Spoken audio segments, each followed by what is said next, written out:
A Geórgia, que era um desses países que prometia muita coisa depois do fim da União Soviética, prometia ser uma grande democracia e tudo isso, agora está passando para um viés mais autocrático.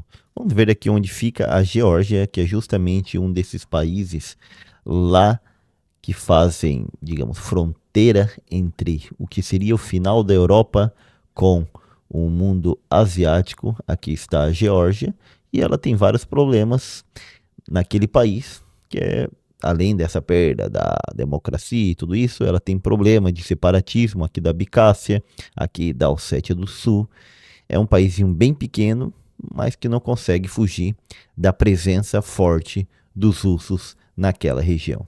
E aí ele coloca assim, ó, 20 anos atrás, em uma clara tarde de primavera, em maio, o presidente George W. Bush apareceu num palco ao ar livre em Tbilisi, que é a capital da Geórgia, sob os aplausos entusiasmados de dezenas de milhares de pessoas. E aquele era um momento de grande esperança, porque apenas 18 meses antes, dissidentes segurando rosas marcharam até o parlamento e pacificamente forçaram a saída do governo maculado, graças ao que ficou conhecido como a Revolução das Rosas. Bush declarou: a Geórgia é hoje soberana e livre, e um farol de liberdade para essa região e para o mundo. Ao lado de Bush, naquele dia estava o radiante Mikhail Saakashvili, conhecido como Misha para a maioria dos seus compatriotas, o líder político fervorosamente pró-ocidental que arquitetou a Revolução das Rosas e agora é presidente da Geórgia. Bom, naquele momento, né, que agora já não é mais. Então Bush disse: sua coragem está inspirando reformadores democráticos e enviando uma mensagem que ecoa pelo mundo. A liberdade será o futuro de todas as nações e de todos os povos na Terra. Não vai ser bem isso daí, né, Sr. Bush? Afeganistão e Iraque estão aí. Nos anos que se seguiram, todas as outras nações que Bush mencionou naquele dia como tendo seguido a marcha da Geórgia rumo à liberdade, Afeganistão, Iraque, Quirguistão, Líbano e Ucrânia, agora ou são ditaduras brutais, ou são estados em decadência, estados falidos, ou estão em guerra. Afeganistão e Iraque. Afeganistão é uma ditadura brutal. Iraque é um estado falido. Quirguistão é uma ditadura brutal. Líbano, um estado falido. Ucrânia está em guerra. Ai, ai. Além disso, parece que a própria Geórgia está trilhando um caminho semelhante. Nos últimos 2 anos, as estruturas democráticas da Geórgia foram gradualmente desmanteladas e um único partido político agora detém um controle quase total. E o Misha, que estava lá na Revolução das Rosas, tal, tudo aquilo ali, que foi presidente, está preso, cumprindo 12 anos de prisão por acusação de peculato e abuso de poder. Corrupção e abuso do poder. Então, a Geórgia, então, tem aquelas 2 regiões, como eu mostrei para vocês. Quero mostrar outra imagem aqui. Deixa eu ver aqui, ó. Fica melhor. Aqui seria a região autônoma e independente da Abcásia e aqui da Ossétia do Sul, no qual os russos enviaram seus exércitos para os ajudar nessa luta por a independência dessa região, já que era uma região mais autônoma desde a União Soviética. A Geórgia tentou se formar, mas as diferenças étnicas não possibilitaram que eles ficassem na Geórgia, e aí alguns países os reconhecem como independente, como a própria Rússia, a Venezuela, a Nicarágua e o Irã. Só país legal nessa região ali. Só que esse daí não é o problema que a gente vem tratando, além dessas guerras ali. A Geórgia, ela sempre quis entrar para a OTAN, ela sempre quis fazer parte da União Europeia, porém ultimamente já não quer muito. O partido que está no poder é esse partido aqui, cadê, ó? Sonho georgiano, que assumiu o poder dizendo que ia aproximar a Geórgia do mundo ocidental, que ia conseguir, digamos assim, fazer crescer a economia da Geórgia, tudo isso aí. Porém, aos poucos ele foi pegando um discurso mais radical, e aí onde ele quer reconhecer a igreja ortodoxa como religião oficial do Estado, diminuindo a separação entre Estado e religião na Geórgia. Também é contra os direitos progressistas da comunidade LGBT, se aproximando muito do que o Trump fez e faz lá na Rússia. E além disso, ele pegou e praticamente tornou ilegal não, porque ele pediu para que se registrassem como agentes estrangeiros toda a organização, todo grupo que recebe mais de 20% do seu financiamento de fora do país. Isso aqui, eu não vou dizer que estou de acordo não, viu? Estou extremamente de acordo. Se tem uma organização dentro do país querendo influenciar, porém recebe dinheiro de fora, deve estar registrado que ele recebe dinheiro de fora. Claro que muita gente está acusando isso como uma perseguição, uma censura, tudo isso daí. Porém, né? Dinheiro de fora para financiar organizações ali.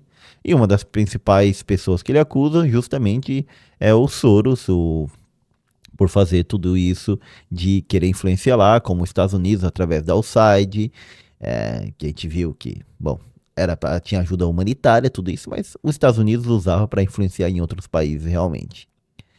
E o senhor que vai fundar esse partido, o sonho georgiano, é esse daqui, ó, Bidzina Ivanishvili, que foi um cara que ficou rico lá na Rússia, em Moscou, depois que caiu a União Soviética, comprou meio mundo de empresas e ficou multimilionário, tendo em torno de 5 bilhões de dólares. Mas ele é da Geórgia, foi lá, fundou o partido, atuou como primeiro-ministro em uma época, saiu e agora voltou novamente para ser o grande chefão desse partido.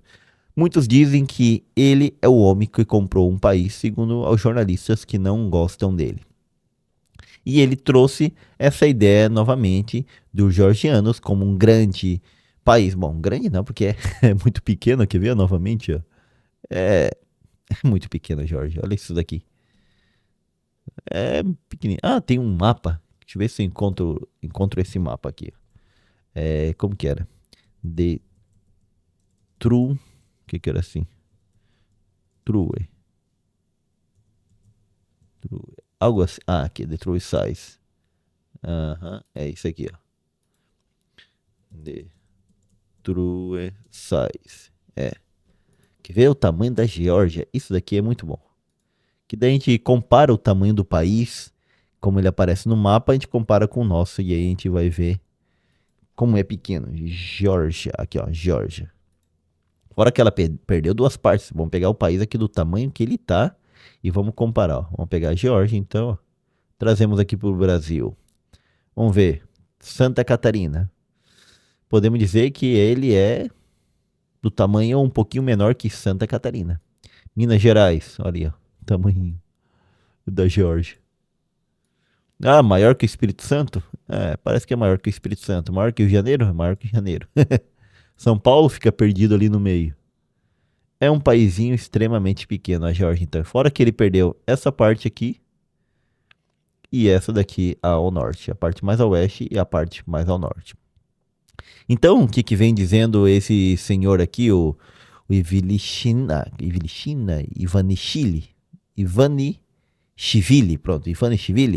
é de que, bom, a Geórgia ela é conhecida por esse país que consegue se manter, apesar de que vários impérios tentou os conquistar durante um tempo, mas eles conseguiram se libertar desses impérios porque ela justamente está em uma região de transição de impérios. Se a gente olhar aqui no mapa novamente, nós temos a transição entre impérios aqui do Irã, do Iraque, da Turquia, aqui dos russos. Então é uma região extremamente em disputa, porém os georgianos conseguiram se manter apesar de tudo isso, porque eles são especiais. E a exaltação nacional aquela ideia, daquele romantismo de que são um povo excepcional, tudo isso daí.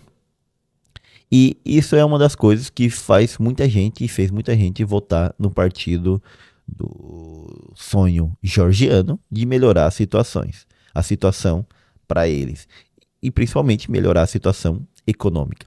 E outra coisa que ele fez que o afastou mais da União Europeia, apesar de muitos georgianos quererem se aproximar da União Europeia, foi justamente desde que começou a guerra entre a Rússia e a Ucrânia, ele começou a aceitar dinheiro russo e a também fazer a ponte, porque Veja bem, a Rússia está fora do sistema SWIFT, está sancionada, então ele era a ponte que importava muitas coisas para a Geórgia e depois enviava para a Rússia, aceitava dinheiro russo e para comprar várias coisas de fora. Então era esse meio do caminho, e ainda é esse meio do caminho que faz a Rússia para ter muitas das coisas que estão proibidas pelas sanções.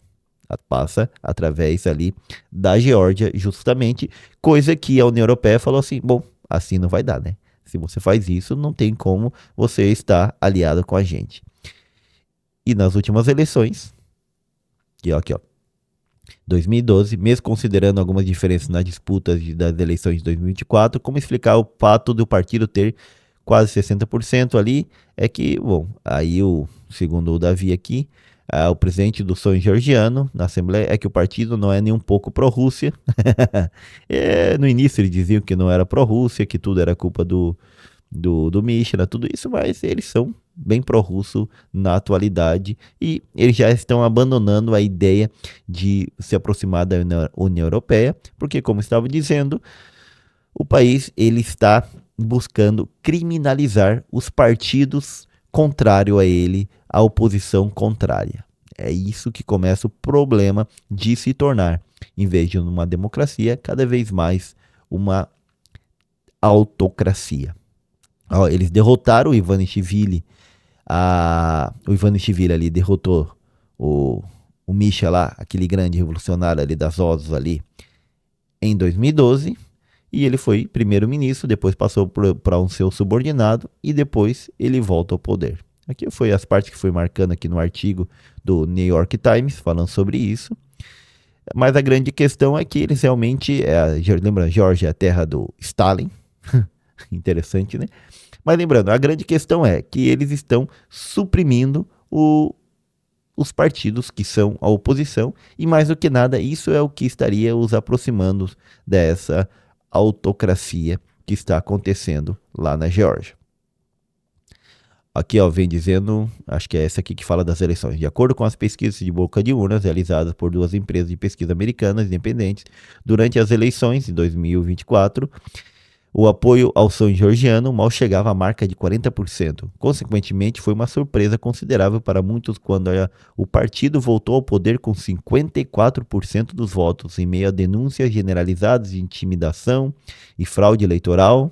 O governo enfrentou outra rodada de denúncia de capitais estrangeiros e outra rodada de manifestações em massa em frente ao parlamento, especialmente depois que uma agência de monitoramento da União Europeia confirmou graves irregularidades eleitorais, algo que também não o aproxima da Europa, os está mais distanciando da Europa. A União Europeia insistiu que a Geórgia realizasse novas eleições devidamente monitoradas ou veria seu pedido de adesão arquivado permanentemente. E aí, eles disseram, bom, vai, arquive aí, estamos nem aí. O Razmadezh, que é o atual presidente do Partido Sonho Georgiano, disse, pessoalmente não quero me tornar parte da União Europeia e deixar que nos digam o que fazer. Abandonando o sonho assim de se unir à União Europeia e dizendo cada vez mais que vamos fazer parte aqui da Rússia, vamos ficar coordenado com os russos, é muito mais vantajoso para a gente. Olha aqui, ó, o parlamento, que apenas carimbava, havia aprovado uma lei para banir qualquer grupo político que o governo considerasse hostil. E aqui está o problema, que quando você começa não só falar contra, não só demonizar, não só colocar o outro como o pior de tudo por ser o seu opositor, você começa a criar leis para bani-lo de existir e de que compita com você. E aqui está o problema da Geórgia. E eu lembro aqui de uma das coisas que falava o velho Olavo, era justamente a ideia de banir o PT ou outros partidos. A gente pode não gostar, não gosto do PT, mas banir, já estamos indo para outro caminho. Sou o professor Gessé Santiago e aqui fazemos análise do que acontece no Brasil e no mundo, sem políticos e sem ideologia de estimação.